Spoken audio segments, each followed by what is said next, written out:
কতদিনের জন্য হতে পারে? একদিন, দুদিন, এক সপ্তাহ, এমনকি মাস, বছর, কে জানে। কি কি বলেন মিস, আপনার নামটা জানতে পারি কি? ডাক নাম হলে চলবে। 1992 সালের 8 জানুয়ারি ঢাকা শহরের আকাশটা সেদিন যেন অন্য দিনের চেয়ে একটু বেশি ধূসর ছিল। এফডিসির গেট দিয়ে যখন সাদা কাপড়ে মোড়ানো একটি নিথর দেহ ভেতরে ঢুকছে, তখন হাজার হাজার মানুষের ভিড়েও এক অদ্ভুত নিস্তব্ধতা। সেই নিস্তব্ধতার মাঝে একা দাঁড়িয়েছিলেন এক নারী, পরনে সাদা শাড়ি, চোখে জল শুকিয়ে আসা এক পাথুরে চাউনি। তিনি ববিতা। আর সবাধারে শুয়ে থাকা মানুষটি চিরসবুজ নায়ক জাফর ইকবাল, যাদের প্রেম আর রসায়ন একসময় রূপালী পর্দা কাঁপিয়ে দিত। তাদের গল্পের শেষ দৃশ্যটা যে এমন করুণ হবে তা কি কেউ ভেবেছিল?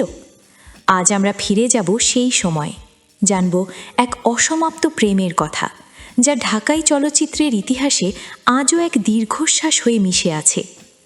70 দশকের শুরুর দিক, বাংলাদেশ সবে স্বাধীন হয়েছে। ঢাকাই চলচ্চিত্র তখন নতুন স্বপ্নে বিভোর। ঠিক সেই সময়ে রূপালী পর্দায় আবির্ভাব ঘটে এক সুঠাম দেহি স্টাইলিশ তরুণের, নাম জাফর ইকবাল। গিটার হাতে গান গাইতে পারেন, আবার অবলীলায় অ্যাকশন দৃশ্যে শত্রুকে ঘায়েল করতে পারেন। তিনি ছিলেন সময়ের চেয়ে অগ্রগামী। অন্যদিকে ফরিদপুর থেকে আসা এক কিশোরী ততদিনে নিজের অভিনয় দক্ষতা দিয়ে জয় করে নিয়েছেন জহির রায়হানের মতো কিংবদন্তির মন। তিনি ফরিদা আক্তার পপি, যাকে বিশ্ব চেনে ববিতা নামে। ববিতা তখন সত্যজিৎ রায়ের অশনি সংকেত দিয়ে আন্তর্জাতিক অঙ্গনে নন্দিত, আর জাফর ইকবাল তরুণ প্রজন্মের স্টাইল আইকন। এই দুই প্রতিভার যখন মিলন ঘটল পর্দায়, তখন তৈরি হলো এক ম্যাজিক। নয়নমণি থেকে শুরু করে অবুঝ হৃদয়, দর্শক পেল তাদের পছন্দের জুটি। কিন্তু পর্দার এই রসায়ন যে পর্দার বাইরেও ডালপালা মেলছে, তাও বুঝতে বাকি ছিল না কারো। জাফর ইকবাল আর ববিতার প্রেম নিয়ে তখন এফটিসির আনাচে কানাচে কত গল্প। ববিতা নিজেই পরবর্তীকালে বিভিন্ন সাক্ষাৎকারে স্বীকার করেছেন জাফর ইকবালের প্রতি তার এক গভীর ভালো লাগা ছিল। জাফর ইকবাল ছিলেন ছন্নছাড়া, আবেগপ্রবণ আর ভীষণ শৌখিন। ববিতা ছিলেন তার সবচেয়ে কাছের মানুষ, তার আশ্রয়। তবে এই প্রেমের পথ মসৃণ ছিল না। পারিবারিক জটিলতা, সামাজিক প্রেক্ষাপট আর ক্যারিয়ারের ব্যস্ততায় তাদের এই সম্পর্ক কখনো বিয়ের পিঁড়ি পর্যন্ত পৌঁছতে পারেনি। ববিতা বলেছিলেন, জাফর ছিল এক অবাধ্য কিশোরের মতো, যাকে শাসন করা যেত না, শুধু ভালোবাসা যেত। ববিতা তাকে আগলে রাখতে চেয়েছিলেন, কিন্তু নিয়তি হয়তো অন্য কিছু লিখে রেখেছিল। ধুয়ে মুছে সতী সাত দিশে যে বসে থাকতে পারো, তাই না?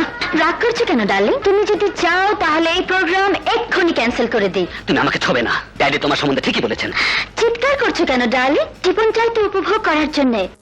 80 দশকের শেষ দিকে এসে জাফর ইকবাল যেন বদলে যেতে থাকেন। পারিবারিক টানাপড়ন আর ব্যক্তিগত হতাশা তাকে গ্রাস করছিল। সিনেমার সেটে সময় মতো আসতেন না, শুটিংয়ের মাঝেই হারিয়ে যেতেন। প্রযোজকরা তার উপর থেকে আস্থা হারাতে শুরু করলেন। ঢাকায় চলচ্চিত্রের সেই দাপুটে নায়ক তখন একাকিত্বের এক গহ্বরে ডুবে যাচ্ছিলেন। কিন্তু সেই দুঃসময়েও তার পাশে ছায়ার মতো ছিলেন ববিতা। যখন কেউ জাফর ইকবালকে নিয়ে ছবি বানাতে চাইত না, তখন ববিতা নিজের কাঁধে দায়িত্ব নিতেন। বাদল খণ্ডকারকে অনুরোধ করে জাফর ইকবালকে নিয়ে ছবি তৈরির ব্যবস্থা করেন। ববিতা জানতেন, জাফরকে বাঁচিয়ে রাখতে হলে ক্যামেরার সামনে তাকে দাঁড় করাতেই হবে। এবার আসা যাক সেই ট্র্যাজিক ঘটনায়। বাদল খণ্ডকারের ছবির শুটিং, জাফর ইকবাল আর ববিতার শেষবারের মতো ক্যামেরার সামনে। দৃশ্যের প্রয়োজনে জাফর ইকবাল হাসপাতালের বিছানায় শুয়ে আছেন, আর ববিতা ডাক্তারের চরিত্রে তার পাশে। ববিতার জবানিতে, সেদিন জাফরকে দেখে আমার বুকটা কেঁপে উঠেছিল। মানুষটা এত রোগা হয়ে গেছে, চোখের নিচে কালি, কেমন যেন একটা উদাসীনতা। আমি জিজ্ঞেস করেছিলাম, জাফর, আপনার কি হয়েছে? আপনি কি অসুস্থ?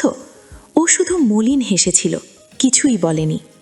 ববিতা সেদিন জানতেন না, জাফর ইকবাল যা অভিনয় করছিলেন তা আসলে কোনো অভিনয় ছিল না। তার শরীরে তখন বাসা বেঁধেছে মরণব্যাধি ক্যান্সার। হাসপাতালের বিছানায় শুয়ে থাকা সেই দৃশ্যটি ছিল এক নিষ্ঠুর বাস্তবতা। নিজের ভেতরে মৃত্যুর যন্ত্রণা চেপে রেখে তিনি তার প্রিয়তমা অভিনেত্রীর সামনে জীবনের শেষ শটটি দিচ্ছিলেন। শুটিং শেষ করে জাফর ইকবাল যখন চিরতরে স্টুডিও ত্যাগ করেন তখন ববিতার মনে একটা খটকা ছিল, কিন্তু ক্যান্সারের খবরটা যখন কয়েকদিন পর তার কানে পৌঁছল তখন ববিতা পাথর হয়ে গিয়েছিলেন। 1992 সালের 8 জানুয়ারি মাত্র 41 বছর বয়সে স্তব্ধ হয়ে গেল জাফর ইকবালের কণ্ঠ। ক্যান্সারের কাছে হার মানলেন ঢাকাই সিনেমার চিরসবুজ নায়ক। পুরো দেশ শোকাচ্ছন্ন, কিন্তু সবার নজর ছিল একজনের দিকে, ববিতা। সেদিন ববিতা কোনো কান্নাকাটি করেননি, কোনো চিৎকার করেননি। তিনি এসেছিলেন ধবধবে সাদা শাড়ি পরে। জাফর ইকবালের নিথর দেহের পাশে যখন তিনি দাঁড়ালেন, চারপাশে সব কোলাহল যেন থেমে গেল। সাদা শাড়ি ছিল তাদের না হওয়া মিলনের এক নীরব প্রতীক। কোনো সংলাপ ছাড়াই ববিতা সেদিন বিদায় জানিয়েছিলেন তার জীবনের শ্রেষ্ঠ ভালোবাসাকে। আজ জাফর ইকবাল নেই 3 দশকের বেশি সময়। ববিতাও এখন সিনেমার রূপালী জগৎ থেকে দূরে একান্ত নিভৃতে সময় কাটান। কিন্তু আজও যখন কোনো পুরনো টিভি চ্যানেলে অবুঝ হৃদয় সিনেমাটি দেখা যায়, যখন জাফর ইকবালের গিটারের টুংটাং শব্দ কানে আসে, তখন দর্শক আবারও ফিরে যান সেই অতীতে। কিছু প্রেম পূর্ণতা পায় না বলেই হয়তো তা অমর হয়ে থাকে। ববিতা ও জাফর ইকবালের এই গল্পটি কেবল 2 তারকার প্রেমের গল্প নয়, এটি এক অসমাপ্ত কবিতার মতো, যার প্রতিটি ছত্রে মিশে আছে এক না ফেরা প্রেমের দীর্ঘশ্বাস। স্মৃতিরা মরে না, স্মৃতিরা বেঁচে থাকে পর্দার ফ্রেমে, গানের সুরে, আর ববিতার মতো কারো চোখের নীরব কোণে। ভালো থাকবেন আমাদের জাফর ইকবাল, যেখানেই থাকুন। চিরকালের মতো বোবা হয়ে গেল আমার প্রেম। হ্যাঁ, আমি ছলনা করেছি, তবে তোর সঙ্গে নয় সই, আমি জাফরের সঙ্গে।